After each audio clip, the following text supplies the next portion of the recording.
मराठवाड्याच्या या क्रांतिकारी भूमीमध्ये मार्क्सवादी पक्षाचं 24वं राज्य अधिवेशन शेकडो या शहरामध्ये भरत आहे. 27-28 फेब्रुवारी आणि 1 मार्च रोजी असे 3 दिवस हे अधिवेशन भरणार आहे. या राज्य अधिवेशनासाठी महाराष्ट्रातल्या वेगवेगळ्या जिल्हा अधिवेशनामध्ये जे त्यांची निवड झाली प्रतिनिधी म्हणून असे जवळपास 400च्या जवळपास प्रतिनिधी हे सहभागी होणार आहेत. आणि या अधिवेशनासाठी आमच्या पक्षाचे देशाचे जे निमंत्रक आहेत प्रकाश करात हे त्या अधिवेशनासाठी उपस्थित राहणार आहे. इतरही ज्येष्ठ पॉलिटिकल सभासद उपस्थित राहणार आहेत.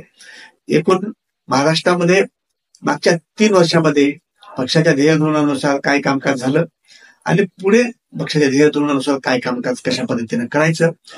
एक तर संसदीय सगळ्या संस्थांमध्ये पक्षाची भागीदारी वाढवणे, धर्मांतर शक्तींना रोख लावणे आणि एकूण लोकशाही शक्तींचं बळ वाढलं पाहिजे यासाठी जो प्रयत्न आहे तो मार्क्सवादी पक्ष हा करत आहे. आणि एकूण मराठवाड्यातल्या सगळ्या या 8 जिल्ह्यामध्ये जनतेचे प्रश्न घेऊन आज मार्क्सवादी पक्ष जो आहे तो संबंध स्वातंत्र्य सैनिक गंगाराम पबुरांडे आणि कॉम्रेड विठ्ठलराव नाईक यांच्या त्यागातून उभा झालेला आहे.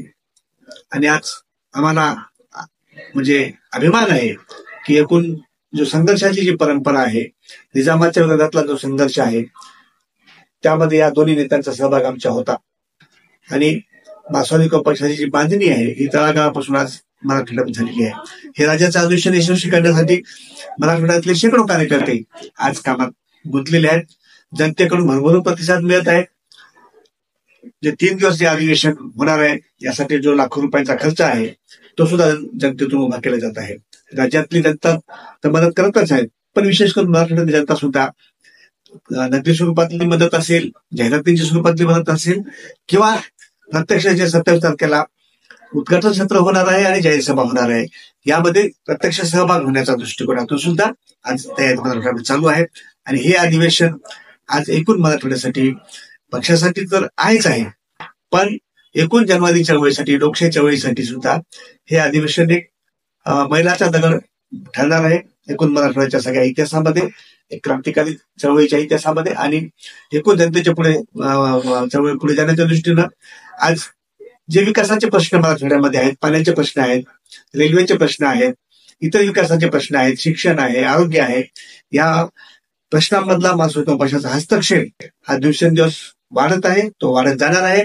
या अनुषंगानं एक बलशाली कम्युनिस्ट पक्ष महाराष्ट्रात बांधणी करणे, या अधिवेशनामध्ये पुढील 3 वर्षाच्या कामकाजासाठी जे नवीन राज्य कमिटी निवडल्या जाणार आहे, नवीन सेक्रेटरी निवडल्या जाणार आहे, ही जी कमिटी निवडली जाईल ही आपली कमिटी ही प्रतिनिधी निवडून येतील, जे निवडून आलेले प्रतिनिधी आहेत. ही लोकशाहीची प्रक्रिया आपल्याला कुठेही दिसणार नाही, भारतीय जनता पक्षात दिसणार नाही, काँग्रेसमध्ये दिसणार नाही, इतर कुठेही दिसणार नाही.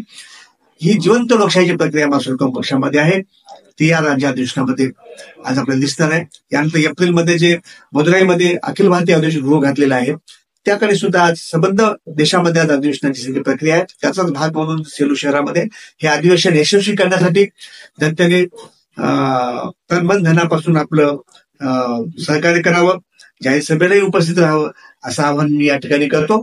आणि एकूण अधिवेशन जे आहे हे या भूमीमध्ये, लढाऊ अशा भूमीमध्ये जोरदारपणे यशस्वी होईल आणि पुढील 3 वर्ष मार्क्सवादी पक्षाचे बांधणीच्या दृष्टीनं आणि एकूण विकासाच्या दृष्टीनं मार्क्सवादी पक्षाचा हस्तक्षेप हा वाढत जाणार आहे.